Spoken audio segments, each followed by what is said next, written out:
प्यारे विद्यार्थियों का एक बार फिर से पढ़ने पढ़ाने की इस महफिल में बीएस यादव की तरफ से हार्दिक स्वागत है, अभिनंदन है। मैं पूर्ण आशा और विश्वास के साथ ये कह सकता हूँ कि आप अपनी जगह पर बिल्कुल स्वस्थ होंगे और इस पढ़ने वाले और पढ़ाने वाले कर्म का आप आनंद ले रहे होंगे। बिल्कुल सही बात है ना? हाँ बिल्कुल। चलो बच्चों, अब हम बात करते हैं हमारी पढ़ाई से रिलेटेड, हमारी पढ़ाई से संबंधित कुछ बातें। आज मैं थोड़ा सा आपको हल्का सा मोटिवेट करना चाहूँगा। बच्चों, ये जो समय चल रहा है ये बहुत ही कठिनाइयों भरा है, खासकर हर एक इंसान के लिए। जी हाँ, हर एक इंसान के लिए। और उसमें सबसे ज़्यादा जो कठिनाई होने वाली है वो प्यारे विद्यार्थियों आपके लिए है। जी हाँ, क्योंकि ये जो समय निकलता हुआ जा रहा है, पहले और बाकी सालों होता क्या था, इस समय का हम सदुपयोग करते थे क्लासेज ऑफलाइन लेकर के। लेकिन अब क्या है, ऑनलाइन क्लासेज में हम तो टीचर्स जितने भी हैं, हमारी जो संस्था है वो पूरी कोशिश कर रही है कि हमारे बच्चे, हमारे जितने भी स्टूडेंट्स हैं उनका टाइम बिल्कुल भी खराब ना हो। जी हाँ, उनका पूरा मकसद ये है हमारी संस्था का, हमारे मैनेजमेंट का, हमारे सभी साथी टीचर्स का, कि हमारा जो ये समय है, महत्वपूर्ण समय है, वो बिल्कुल भी जाया ना जाए, बिल्कुल भी खराब ना हो। लेकिन इसमें विद्यार्थियों तुम्हें संभलने की बहुत ज़्यादा ज़रूरत है। बच्चों, तुम्हें संभलने की बहुत ज़्यादा ज़रूरत है, क्योंकि संस्था अपना काम कर रही है, हम टीचर्स अपना काम कर रहे हैं, लेकिन कुछ विद्यार्थी अभी भी सजग नहीं है इस बात से लेकर के कि टीचर्स इतनी मेहनत कर रहे हैं, संस्था आपको वीडियोज उपलब्ध करवा रही है, उसके बावजूद वो बेफिक्र हैं। वो कहते हैं ना, हम तो मस्त हैं अपनी मस्ती में, बाकी जो भी हो बस्ती में, है ना? वैसा कुछ हो रहा है उनके साथ में। तो मैं अभी भी उनसे कहता हूँ, आपके आसपास हो या आप भी उनमें से एक हो, तो अभी भी टाइम है बच्चों, सुधर जाओ, अभी भी टाइम है, इस समय का सदुपयोग कर लो और अपने अंदर इरादे भर लो, अपने अंदर इरादे भर लो किसी यकीन के साथ कि मैं अब की बार कुछ स्पेशल करके दिखाऊंगा, कुछ स्पेशल करके दिखाऊंगा। उन इरादों से तुम्हारा जो रिजल्ट है, वास्तविक रूप से तुम्हारी जो सोच है उससे भी कई गुना बेहतर आएगा। क्योंकि किसी ने क्या खूब कहा है कि तू रख यकीन अपने इरादों पर, क्योंकि तेरी हार यदि तेरी हार होगी तो भी तेरे हौसलों से बड़ी नहीं होगी। ये हौसले बहुत बड़े होने चाहिए प्यारे विद्यार्थियों। और यदि जिसके पास हौसला नहीं है तो कुछ नहीं है। तो सबसे पहले अपने आप के अंदर एक टारगेट को सेट करिए और उसके अनुसार हौसला लेकर के आइए अपने अंदर कि मेरे को कुछ करना है। ठीक है, आज के लिए मैं इतना ही कहना चाहूंगा, क्योंकि ज्यादा हो जाएगा कुछ। अब हम हमारे पढ़ने के कर्म को आगे बढ़ाते हैं। बच्चों, हम पढ़ रहे थे संधारित्रों का प्रकार, और उसमें संधारित्र के प्रकार में पहला प्रकार हमने पढ़ा था बड़े आराम से, और उसका नाम था समांतर प्लेट संधारित्र। क्या नाम था बच्चों? समांतर प्लेट संधारित्र। अब इसके बाद हमने इस समांतर प्लेट संधारित्र की विभिन्न कंडीशंस को देखा। पहला देखा कि इसमें कुछ नहीं था, दूसरा देखा इसमें कोई पैरावैद्युत पदार्थ भरा हुआ था, तीसरा कोई एक पैरावैद्युत पदार्थ था, फोर्थ देखा हमने कि बहुत सारे पैरावैद्युत पदार्थ भरे हुए थे। और इन कंडीशंस में हम इसकी धारिता निकाल करके आ रहे थे, अलग अलग धारिता C0 Cm, और ये अलग अलग C की वैल्यूज आ रही थी। यहाँ तक हमने सीखा है और पूरी उम्मीद है कि आपको ये चीजें बिल्कुल आसानी के साथ में समझ में आ गई होंगी। अब जो हमारा नेक्स्ट पार्ट आज मैं बताने वाला हूँ, इसी के अंदर मैंने आपको जो कहा था कि सेकंड पॉइंट है, दूसरा टाइप आता है गोलीय संधारित्र। कौन सा बच्चों? गोलीय संधारित्र। इसके बारे में हम बात करेंगे, जो आप टॉपिक पढ़ेंगे उसके बाद में। क्यों? क्योंकि छोटा सा टॉपिक है, छोटा सा पॉइंट है, और इसे एक क्लास में पूरा नहीं कर सकते। मतलब ये लगभग 10 मिनट में खत्म हो जाएगा, 10 मिनट में फिनिश हो जाएगा। फिर आगे का प्रोसेस, आगे दूसरा टॉपिक हाफ ही हो पाएगा। इसलिए मैं इसको किसी एक अन्य छोटे टॉपिक के साथ जोड़ करके एक क्लास में उन दोनों टॉपिक्स को करवा दूंगा। ठीक है बच्चों, अब हम जो टॉपिक पढ़ेंगे, नोट्स में आपको क्रम से ही लिखना है, नोट्स में प्रोवाइड कराऊंगा, उसमें गोलीय संधारित्र ही मिलेगा आपको। चलो, अब मैं बात करता हूं इसके बाद में टॉपिक की, एक बेहतरीन सा टॉपिक है, ध्यान से समझना। टॉपिक का नाम है संधारित्रों का संयोजन। टॉपिक का नाम है बच्चों संधारित्रों का संयोजन।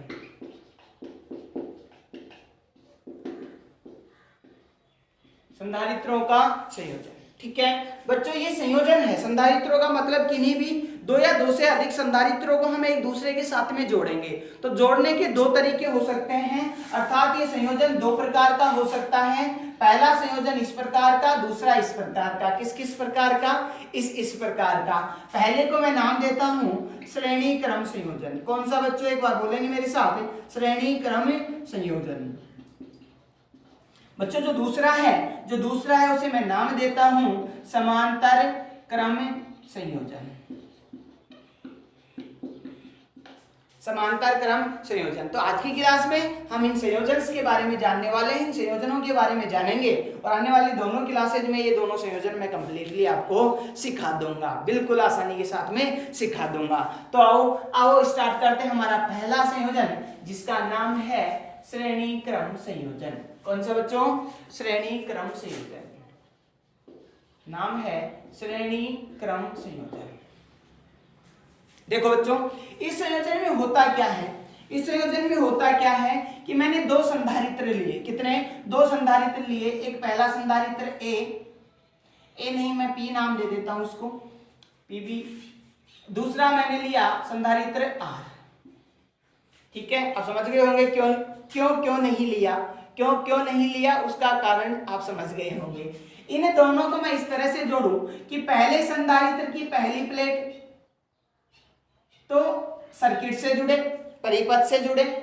पहले संधारित्र की दूसरी प्लेट दूसरे संधारित्र की पहली प्लेट से जुड़ जाए।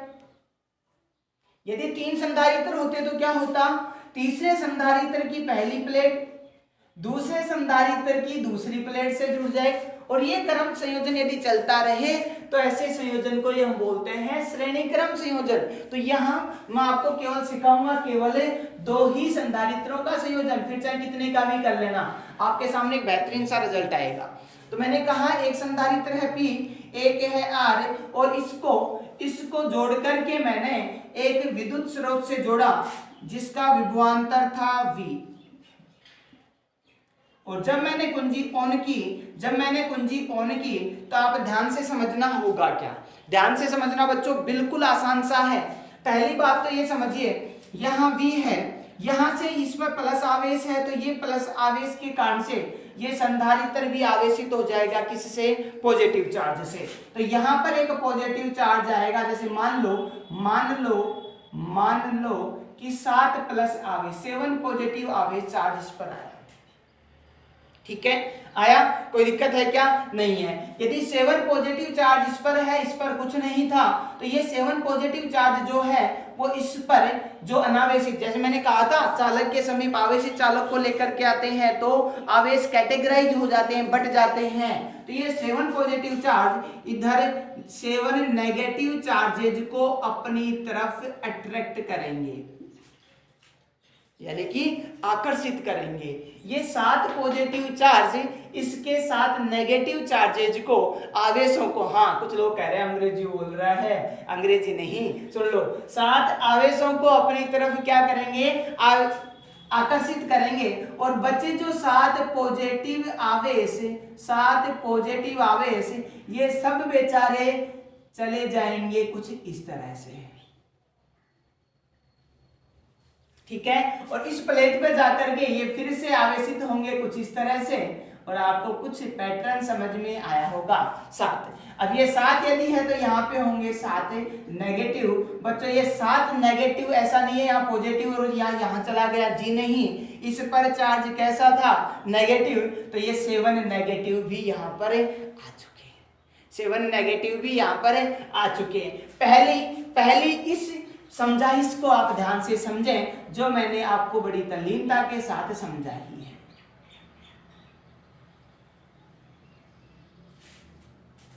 देखें,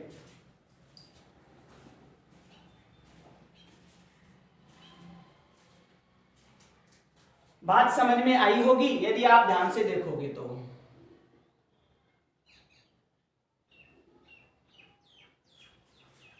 आ गई यहाँ तक की बात समझ में? यदि यहाँ तक की बात समझ में आ गई हो तो मैं कुछ बातें और आगे करने की कोशिश करूं, मैं कुछ बातें और आगे करने की कोशिश करूं।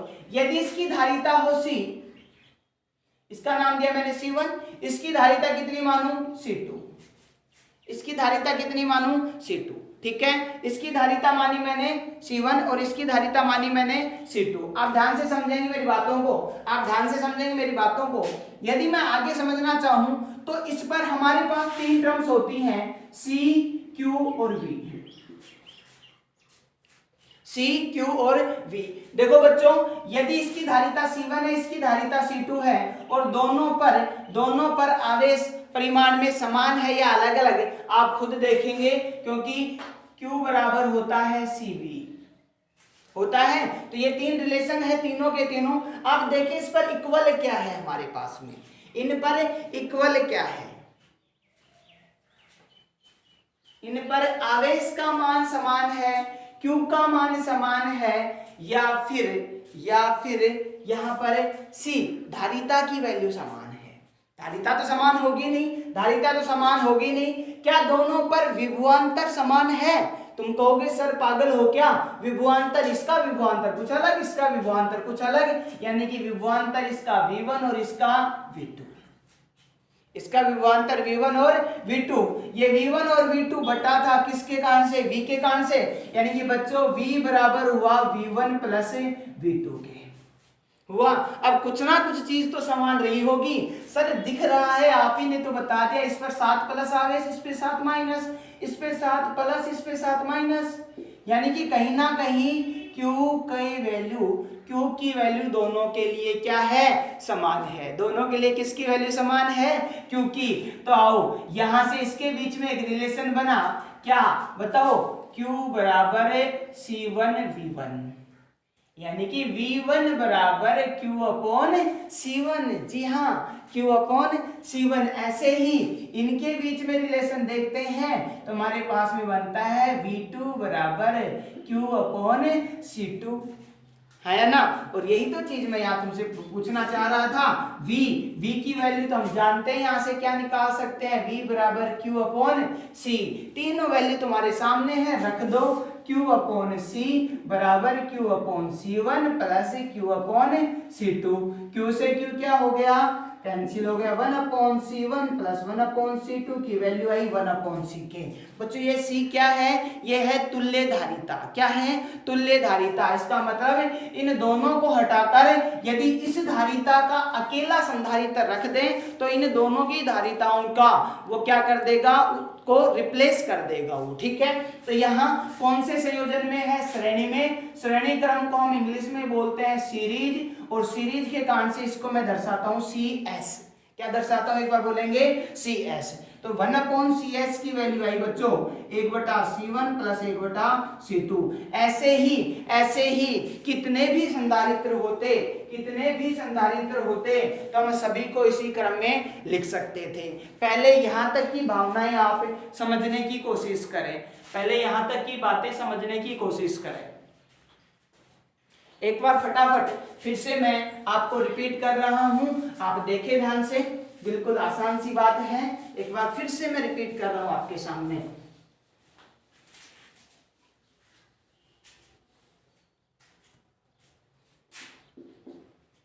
बच्चों याद होगा एक दिन मैंने तुम्हें एक बात और समझाई थी कि यदि मैं तुम्हें सुनाऊं या यदि मैं तुम्हें बताऊं तो शायद ही तुम याद रखो, या मैंने कुछ इस तरह से कहा था, यदि तुम मुझे बताओ, एक चाइनीज प्रोवर्ब सुनाई थी, याद कर लेना उसको, ठीक है। आओ इधर ध्यान देने, तो टाइम ज्यादा हो जाएगा।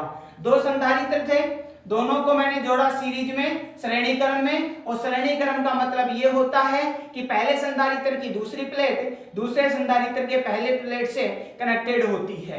जब इस प्रकार के संयोजन को मैं किसी विद्युत परिपथ में जोड़ता हूं और उसमें मैं V वोल्ट की बैटरी लगाता हूं तो ये V विभवांतर दोनों प्लेटों पर अलग अलग विभवांतर के रूप में अभिविन्यासित हो जाता है, जिसे मैं कहता हूं V1 और V2।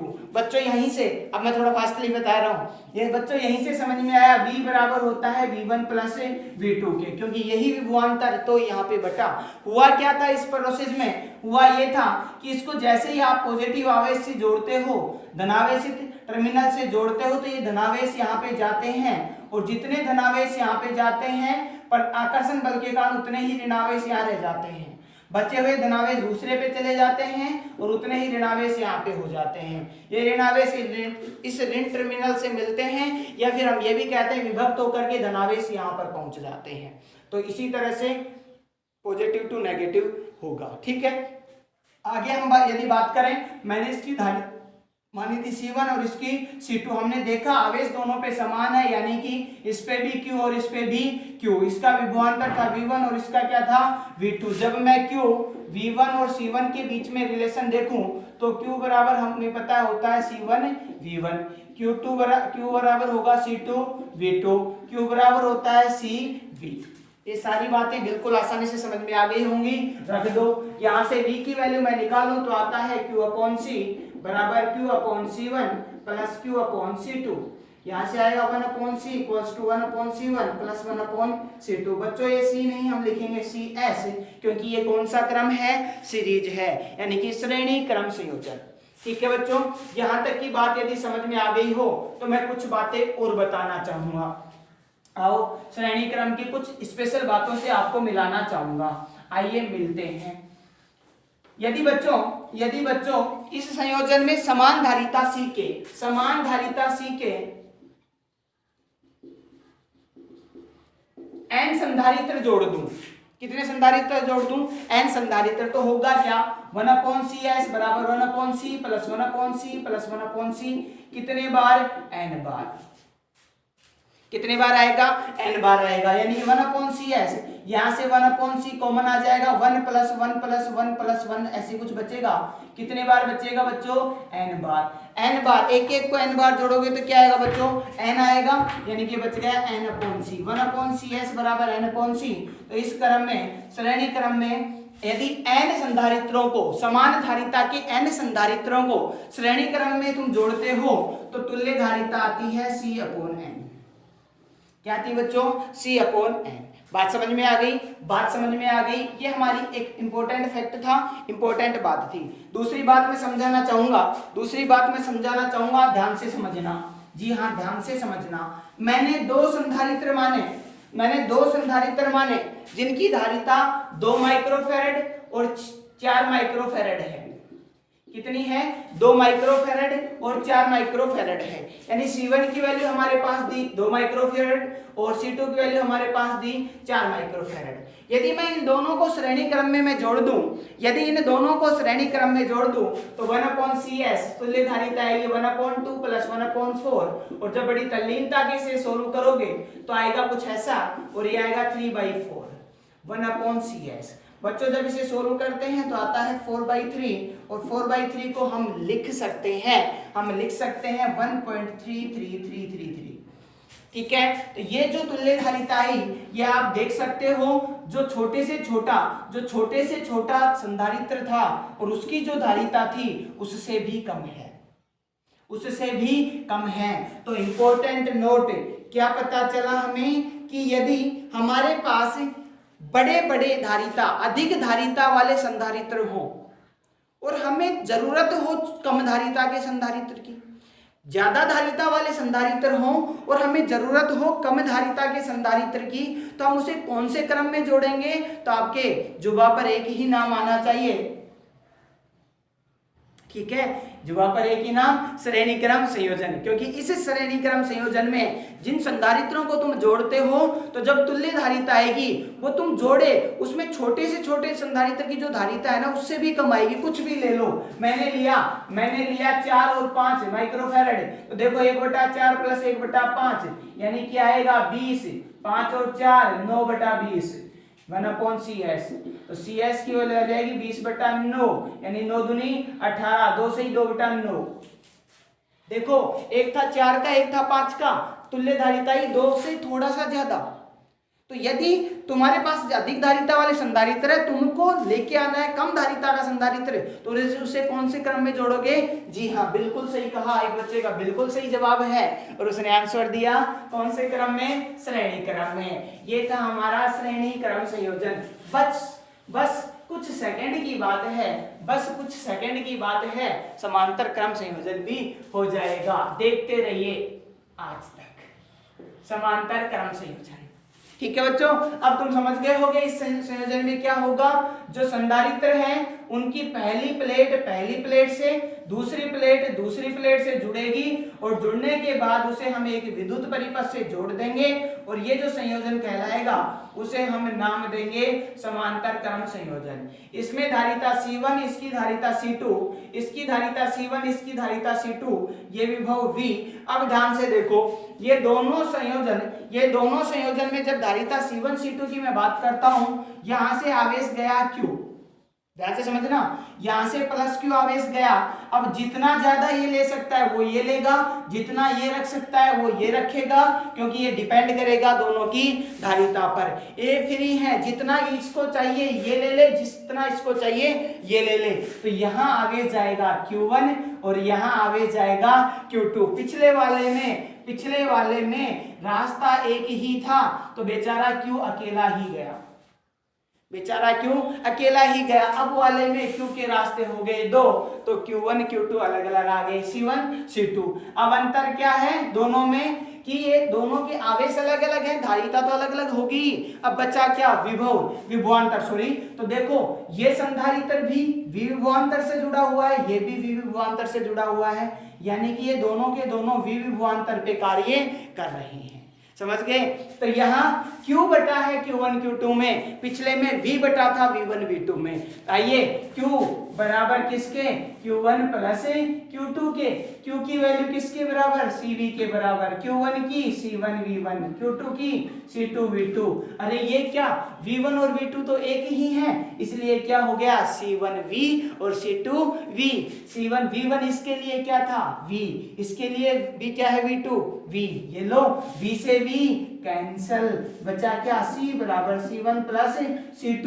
कौन सा संयोजन है भाई साहब? समांतर क्रम संयोजन। इसको अंग्रेजी में क्या बोलते हैं? पैरेलल। समांतर को क्या बोलते हैं? पैरेलल। ठीक है, तो पैरेलल को मैं किससे दर्शाऊंगा? P से। अब ये CP कैरियर पॉइंट नहीं है, ठीक है, समझ गए ना? हाँ ठीक है, तो Cp बराबर क्या आ गया? C1 plus C2। इसमें हुआ क्या? यदि तुम ये संयोजन लेते हो, जी हाँ, तुम ये संयोजन लेते हो तो संधारित्र की सभी धारिताएं जुड़ती चली जाती हैं और जब जुड़ती चली जाएंगी तो होगा क्या? हमें जितने भी संधारित्र लिए उनमें जो बड़े से बड़ा है उससे भी बड़े क्या आएगी? इसकी तुल्य धारिता आएगी। जैसे मैंने एग्जांपल लिए थे 2 माइक्रोफैरड, 4 माइक्रोफैरड। जब मैं इन एग्जांपल्स की बात करूं, इनको जब जोड़ूं समांतर क्रम में तो 2 और 4 6 आएगा नहीं आएगा? तो इस तरह का हमारे पास 2 संयोजन थे, एक तो श्रेणी क्रम संयोजन और एक समांतर क्रम संयोजन। टाइम भी कुछ हो गया। ठीक है, दोनों संयोजन आपको आसानी से समझ में आ गए होंगे, एक तो समांतर क्रम संयोजन और एक श्रेणी क्रम संयोजन। ठीक है, समझ गए होंगे? कोई दिक्कत है क्या? अरे कोई दिक्कत है क्या? समझ लो अभी तो।